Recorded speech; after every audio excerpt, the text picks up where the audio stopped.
Hello and welcome back to another session of Therapy and Panels.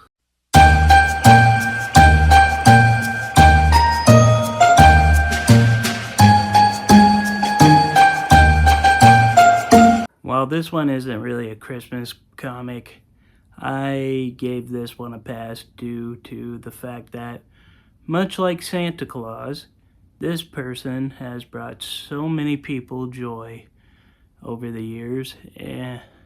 Who is this person? Well, none other than Stan Lee. Not really much else you can really say about Stan Lee at this point. One of the other main reasons I have decided to do this book is it's in honor of his birthday that's appearing soon, and I thought I would do a little snippet on the miniseries Stan Lee Meets. Back in 2006, in honor of his 65 years working at Marvel Comics, the company created this miniseries where in each issue Stan would encounter one character he has created over the years. The series was written by Stan himself, and one of the best known things for it is its tongue-in-cheek humor. So let's see an interaction with one of his creations as we dig into Spider-Man Meets Stan Lee. The cover is a homage to Spider-Man's first appearance in comics, only this time holding on to Stan Lee instead of some random guy. The one thing that has me curious is the stars that look like are coming out of Stan's bag there. What is he supposed to be, Tinkerbell with her pixie dust? We begin the issue with Stan at his home talking to himself for some reason about how his wife Joan is visiting their daughter as he is making some cookies. And judging off of that panel here, he's adding a little, let's say, special sugar into this baking of cookies. Yeah.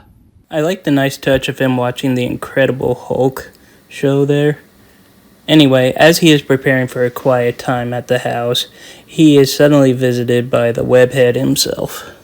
Spidey lets himself in while Stan continues to work on his cookies and listens to what he has to say.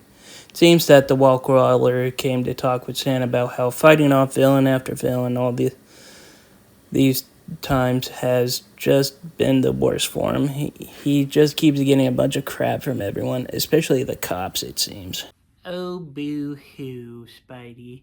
Let me just play a little tune for you on the world's smallest violin.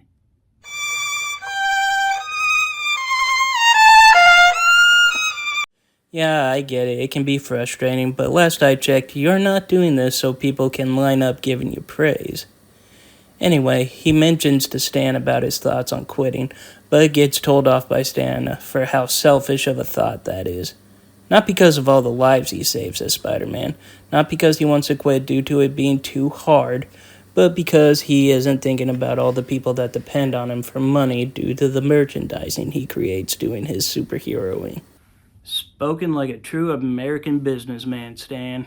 Funny enough, this is just about all it takes for Spidey to be convinced to not quit, and heads off on his way to continue being a hero, where it seems that someone named the Mosquito Man was hoping to get the spotlight for when Spidey quit, but to no avail as we end the story. Maybe in another universe there, Mosquito Man. Maybe in another universe.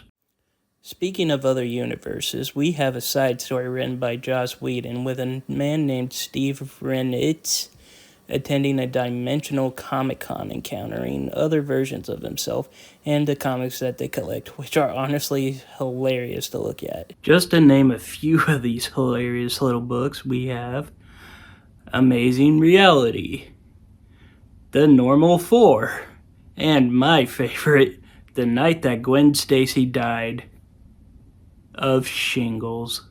During the time looking at all these ridiculous books and talking with his alternate selves, he gets confused when it turns out none of them have ever heard of Stan Lee and walks away in frustration. As he is trying to keep his cool, he actually bumps into the real Stan Lee, who decides to explain to Steve why there are no other dimensions that have ever heard of him.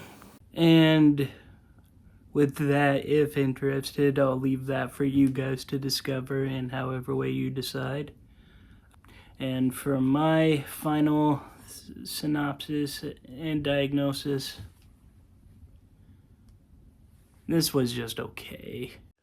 We do have at least one more story of a cartoon illustration of characters waiting in line to meet Stan, but there isn't really much to that, so we're just going to skip it.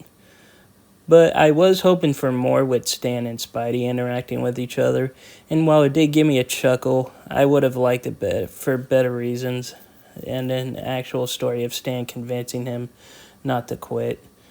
I kind of like the interdimensional Comic-Con story with the jokes on how comics would be without Stan. I would say that would be my favorite part of this whole thing. And that is it for today's session of Therapy and Panels. I'd like to thank you all for attending. If you liked the video, be sure to leave a like, comment, and subscribe. I would like to wish you all a Merry Christmas and a happy birthday to Stan Lee.